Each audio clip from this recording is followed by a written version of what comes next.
Kana ita mensuai adang nesegan besuling. Biak nama kana ho.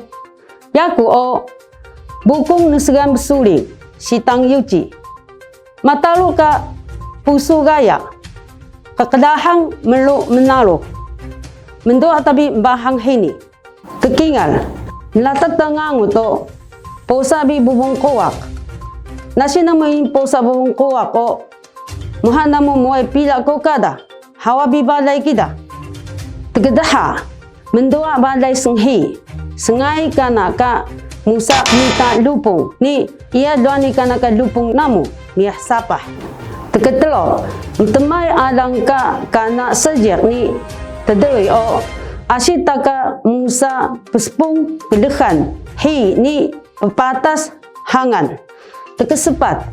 Ia gerahul siau elo. Mimah sinau ni pepelengau. Kelima, kedumut terima baga. Koko demilu kekebiak hi namo. Ni koko mimah ksia. Dok namo sapa ho, lama terima. Tegemata lo, ia akan hapai ngangut. Koko hapai akan nanak sapa. Selebun dendungan, kekebiak hi munan ka nesegan besuling.